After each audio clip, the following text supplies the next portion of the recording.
The Great Dividing Range is a collection of mountains, plateaus and rolling hills which separate the lush and green east coast of Australia from the inland of Australia, which is infamous for being hot, dry and plagued with drought. When clouds move west from the Pacific Ocean, they're pushed higher by this mountain range, forcing condensation and rain, explaining this weather phenomenon. This results in an incredibly craggy and rugged landscape, battered by thousands of years of erosion and rain. So why am I giving you this lesson in Australian topography and geography? It's because it's going to serve as a backdrop for a grueling day on the bike. I was invited to this ride by Rapha, and it's going to be the first of a series of rides that they're putting on called Far. These are going to be big one-day events they put on occasionally where they're going to go somewhere completely new, do a really long and hard ride, and test their limits. So because it was a couple of hours drive away, I decided to leave on Friday afternoon, and I spent the evening and night time in Lithgow, which is a town just on the other side of the Great Dividing Range.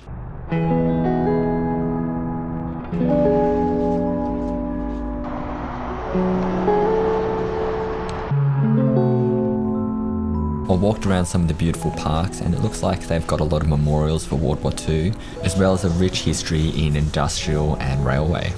And while I did have some good company for the night, what they lacked in fashion choices they made up for in their VO2 So max. we're running Rapha extra small base layer. Yeah. Rapha arm warmers, very swag park up jersey, park up nicks, park up socks. Yeah, That's interesting. it. I thought 8 today. degrees. We're talking single digit temperatures here. Yeah, that's it. You want those goosebumps, Yeah, aero exactly. goosebumps. The motel definitely had a lot of character to it, with these random like sewage or water pipes coming through the roof, fluorescent lights that'd be better suited in a surgical theatre, and a pub downstairs that only got busier and busier as the night went on. With that being said though, I woke up the next morning feeling quite refreshed. I had a Boss coffee and settled into an enormous breakfast of 1 Weet-Bix. That's a big breakfast for a big boy. The sky outside was cloudless, and as the sun started coming over the horizon, there was a beautiful glow of colour behind the mountains. We took our bikes downstairs and were greeted by a very nippy 8 degrees in the morning.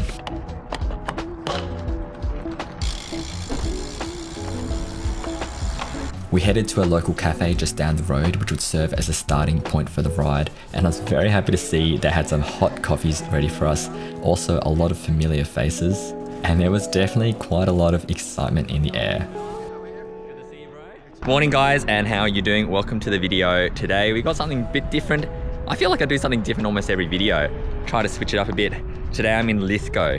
Lithgow, for those of you who don't know, is a town on the other side of the Blue Mountains. It's about 2.5 hours drive from Sydney. And what else can I say about it?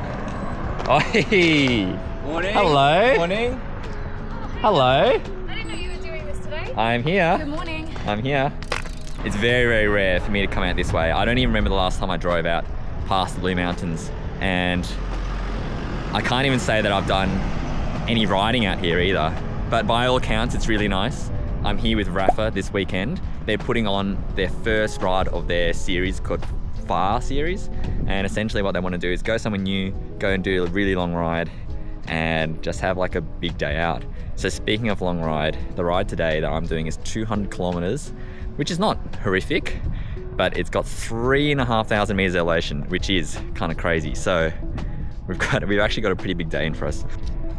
Man, what do we have in store for today? I just know that it's going to be a pretty hefty ride. But yeah, I'm looking forward to it. We went round to the back of the cafe where they had laid out some food and water and snacks that we could take for the ride. It was very chilly, and I'd opted to leave my jacket at the accommodation, so I was looking for any little bit of sunshine to stand in. A couple of people were doing some last minute adjustments on their bikes, and finally we did a rider brief just to give us an explanation of what we could expect for the day. This is one of those funny things where telling us how hard the course would be, but I had zero appreciation for it. The ride was also going to be supported with a few rest stops along the way where they'd have some catered food and drink. So today they would actually be offering 2 courses, the longer one which I was doing, which is about 198 kilometers, as well as a shorter one which was still very hard, which is about 120 kilometers. I tried unsuccessfully to rope people into doing the longer course with me. Hello. What's happening? Good. I feel really good. 200. Nah, He said he won't do it, come on. he can do it. I can't. Do it. I ride like 20k average a week. 100 is my average a month. Yeah. All right, how are you feeling? Pretty lazy, to be honest. We're gonna have a good day, guys. Big, long, good day.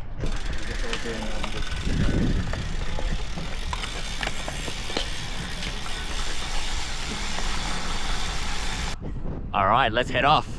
Heading out of town. Honestly, I haven't studied the route nearly as much as I should have to know what's going on today, so gonna be a bit clueless.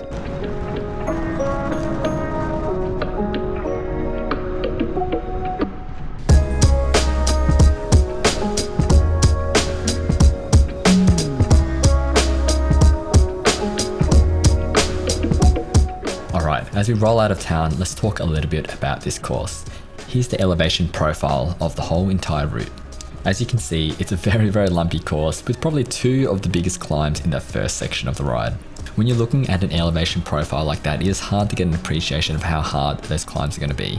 And on paper, it can tell you what the average gradient is going to be and the length of it, but little did I know how serious that lactate burn was going to be very shortly.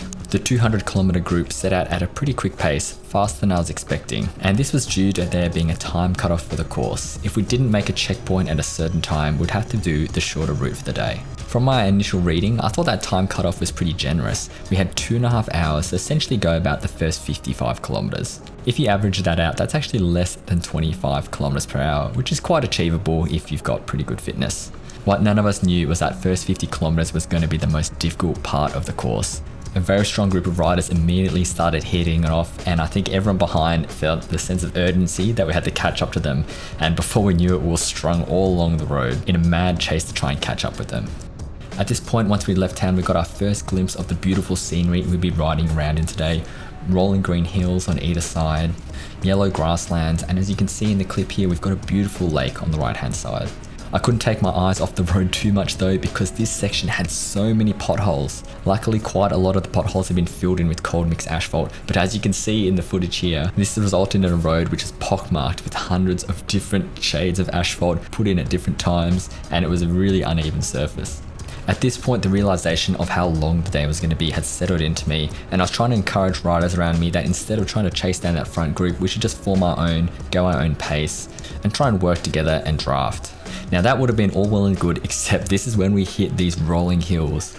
These hills were so steep, everyone was literally fighting for survival. I don't know if you've experienced this before, but when a hill is so steep, you are just fighting just not to fall over. All pacing is out the window.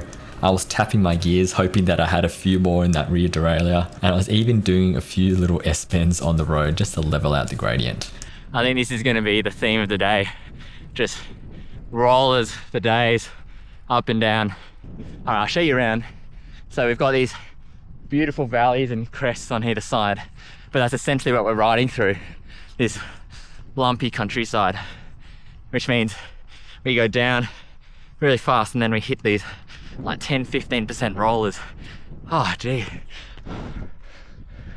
When we did crest the climbs though, and I caught my breath, it gave me an opportunity to look at my surroundings and enjoy the amazing landscapes that were to offer in Lithgow.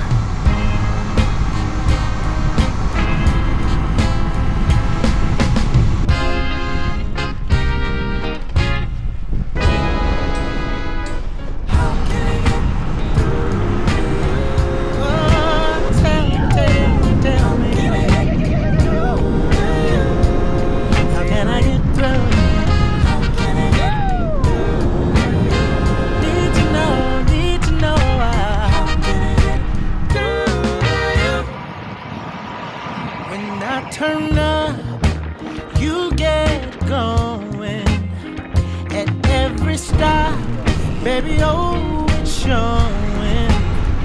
If I should stay, you find a reason to leave.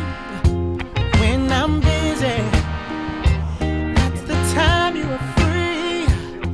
Just tell me, what should I do? Much to my relief, we managed to form a small group of riders who were all eager to work together as a group. We finally got to some flat sections where we could draft off each other, and we settled into my favourite part of riding, just chugging along, chatting to people and enjoying our beautiful surroundings. Looking around at the local landscape, it seemed that most of the land was used for cattle.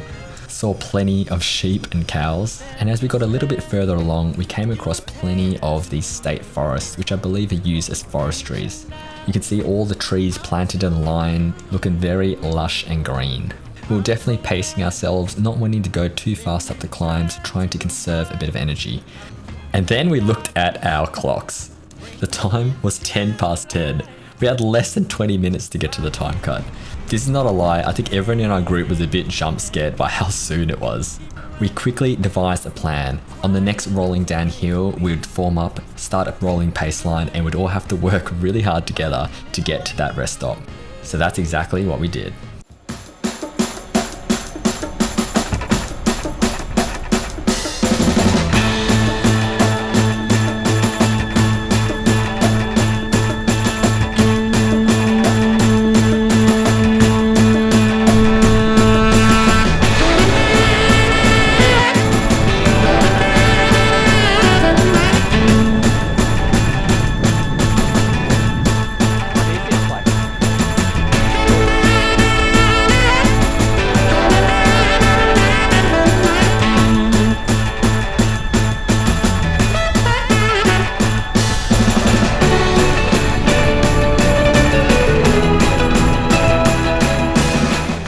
Thank goodness we made it to the checkpoint in time.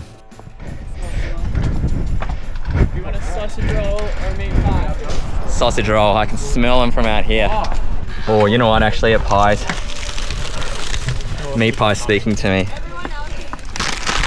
And we'll get some tomato sauce as well. Yeah! So we're 56k in, first proper rest stop. Oh, is this curry or something?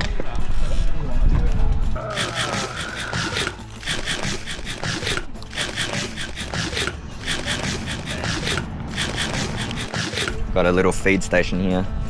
We've got dark chocolate, date, almond, sea salt. Grab one for The bloody arrow bottles, mate. I know. one for the road. The tap, you do the bottle. Where's the next stop?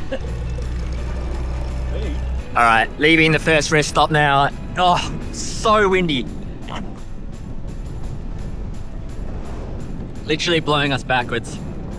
But that's 25% of the ride time. Just gonna leave with this group. And hopefully we can get some action going together.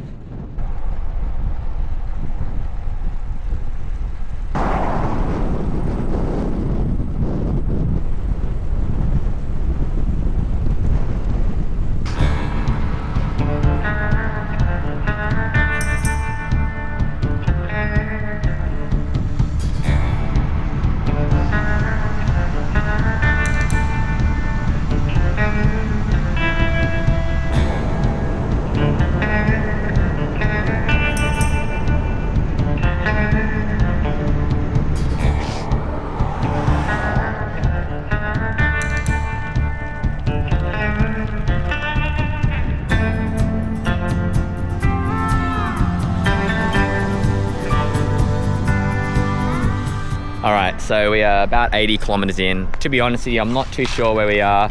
We've left Oberon and we're in this like little park just before this state forest.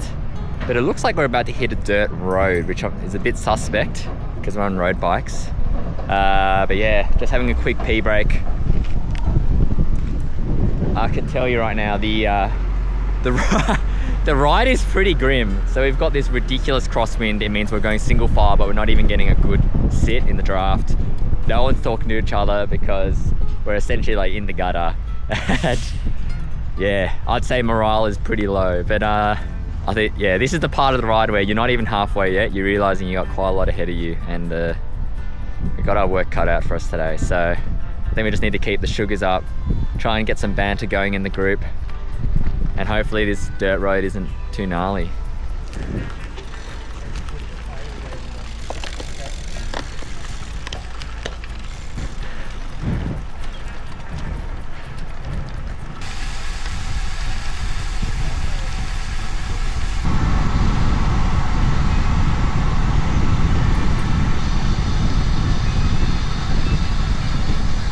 Much to my relief, that dirt section was actually very short, only a kilometre or two, and we got through without any flats, punctures or mechanical mishaps.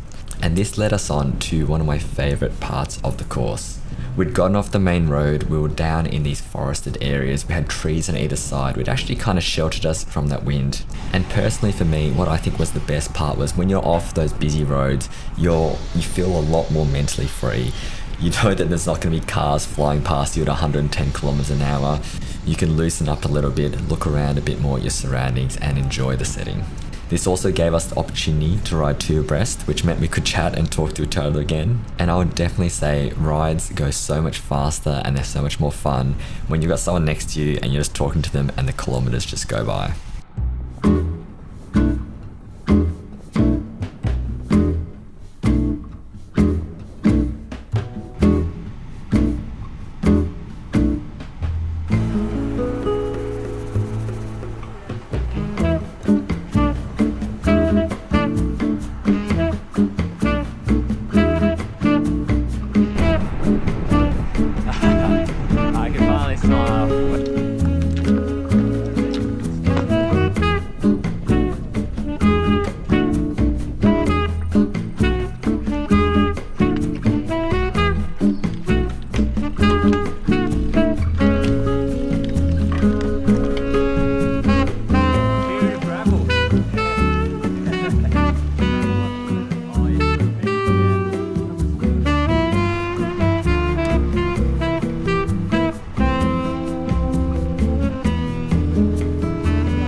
We rounded the turnaround point for the course, and even though there wasn't a direct tailwind, there was probably a bit of a mental tailwind.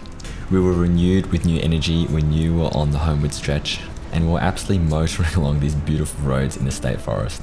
There's definitely a really nice sense of exploration, going somewhere completely new, riding some roads you've never been on before, and checking out some areas which are a bit more secluded and have different scenery.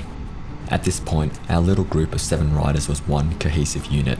We took 10-minute turns on the front, we rotated through the bunch, and we got along really well.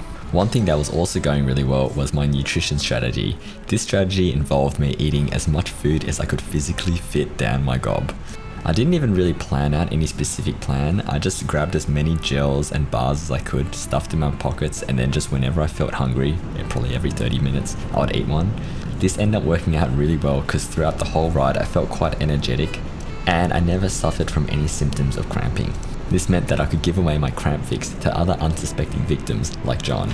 Apparently, You could probably just squeeze it in your mouth if you leave it open. but I never know, you know. Take up some of this. It's hot. Just like taking a shot of some real bottom shelf gin. It's Donski time. No chance to get it. It's about 15. Yeah, man. Retracting.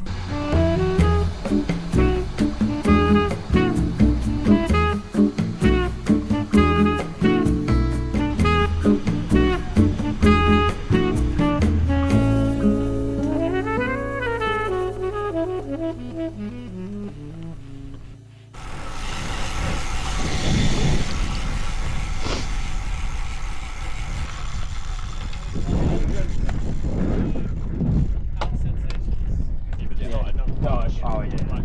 Cheers, bro. Ah. I don't need any. Yes, please.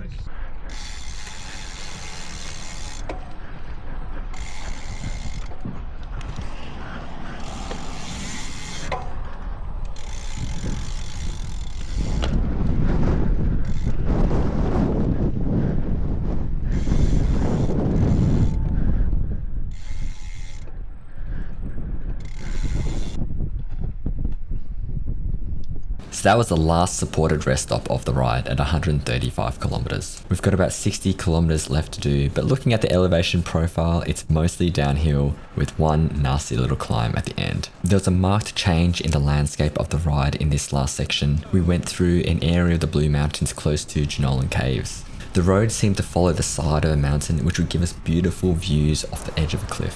What we could see is rolling green hills, deep, lush valleys, And now that we'd left the state forest behind us, we were welcomed back with the eucalyptus trees. Fatigue was starting to set in and people's minds were turning to what beer they'd be drinking at the end of the ride and also what they'd be smashing for dinner. But for me, I was just thinking about what I could eat and drink now to get me to the finish line. At some point in every ride, we get to the point where I make my cooked juice. So we've got red Powerade and we're gonna mix some lemon lime salt stick with it.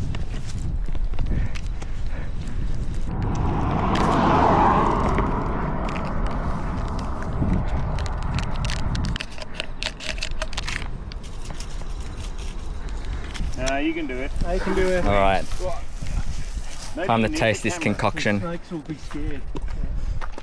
Yeah, it would be. That is Awesome. like drinking pool water. Good job, man. Alright. Tastes like when you drink water at a saltwater pool. How good.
Kilometers to Lithgow. Just did our last roller on the highway and that's it. Apparently it's gonna be all flat and downhill to the way back. We'll see. How are you feeling, Conan? Yeah, good. Thanks, mate. How are you, Josh? Not too bad actually. Yeah. The rollers at the start really hurt me, but I think the second half was actually pretty good. I think I've aged 5 years instead of 5 hours.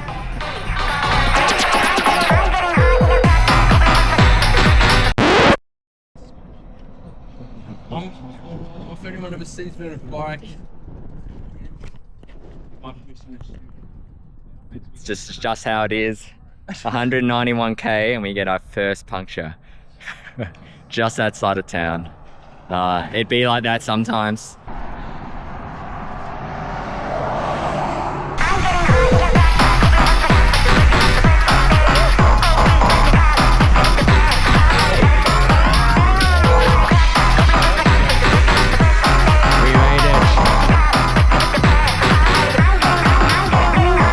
That's going to conclude this video and this epic one-day ride. I want to give a big shout out to Rapha. Thanks very much for inviting me. This is an awesome idea. It's quite fun sometimes to go out of your comfort zone, do something a little bit harder than usual. Actually, I shouldn't say that. This course was seriously hard. So kudos to everyone who finished it. Well done, because it's pretty gnarly. And to everyone who watched this video and got to the end, thank you very much for watching, and I'll see you in the next one. Bye.